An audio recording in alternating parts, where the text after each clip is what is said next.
跳槽大师郭药师和这个郭靖黄药师啊没关系，和人家李靖李药师啊他更没关系，人家就是叫郭药师。这人呢，原来我也不熟。前年高考全国2卷语文的文言文翻译《宋史王安忠传》里，出现了这个人，我才慢慢了解这位著名的国际跳槽大师郭药师的。作为北宋末年搅动风云的一个关键人物，郭药师他是什么来历呢？首先呢，他是个辽国人，当时啊，在辽帝国统治末期，为了镇压叛乱，天祚帝命大臣召辽东饥民为军，为表哀兵必胜的决心，将这支部队称为愿军。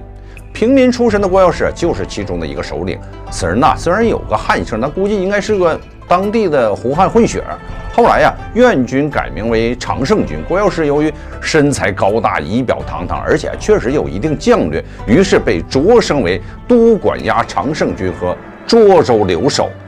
可万万没想到，战云突起，眼看辽国在金宋夹击之下难以支撑，郭药师便决定为自己寻找新的出路，带着8000精兵和500铁骑加盟北宋。此后啊，郭药师和他的常胜军就成了北宋在北方边境的最强部队，并获得了封赏和提拔。看来呀，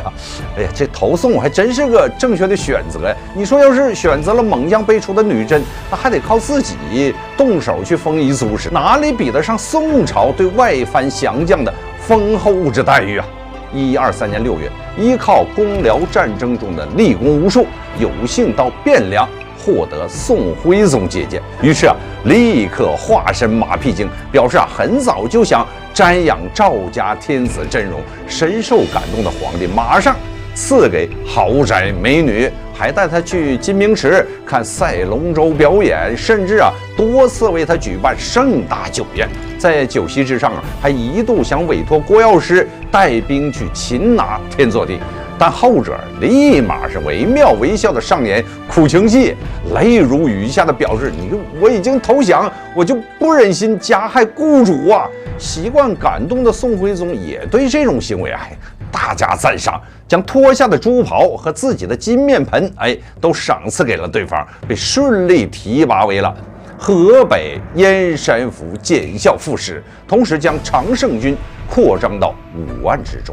在政治上则继续保持投机做法，称赞前来视察的童贯，比自己的亲爸爸还亲呐，非常肉麻的下马跪拜。1125年呢，金兵是大举攻宋，驻扎在幽州地区的常胜军自然成了金国东路军的第一个打击目标。宋朝方面呢，也将郭药师看作是塞上长城，让知燕山府蔡京用物质和精神鼓励，强令他率军出战。郭药师呢是盛装出场带着4000多常胜军走出燕山府城门，并让负责监督的文官登城，等自己报捷。公元1125年12月12日，常胜军来到白河南岸和金军对峙，并趁着夜色囚渡列阵。在第2天的战斗之中郭药师命令张令辉、刘顺仁率领的步兵坚守本阵，牵制住首先发起进攻的金国骑兵，自己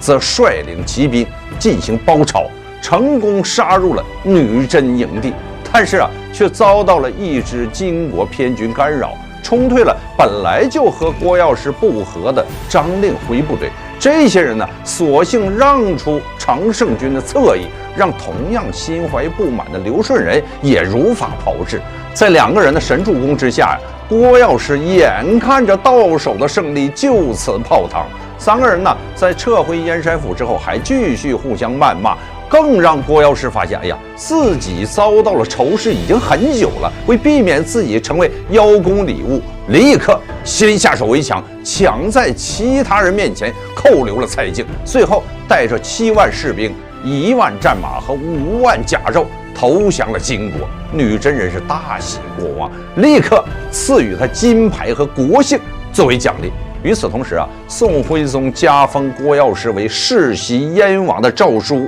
才刚刚送达，并被金国出将传为笑话。从此郭药师成为了金兵攻宋的急先锋。作为辽国和宋国的反贼，郭药师最后只得到了一个燕京留守职位，麾下部队还被以莫须有的罪名缴械解散。这些军官还找亲人争辩，对方却微微一笑，说辽对你们如何？你们说很好。赵家天子对你们如何？你们又说更好。既然两家对你们一个比一个好，为什么还要造反呢？我们金国对你们没啥赏赐，你们呢一定将来是反贼。因此啊，当常胜军骨干返回塞外时，全部被金国伏兵以检查器械为理由屠杀。郭药师眼看着自己跳槽机会全无，也只能老老实实做人，最后也被强加罪名，贬到塞外苦寒之地，家产遭金国全部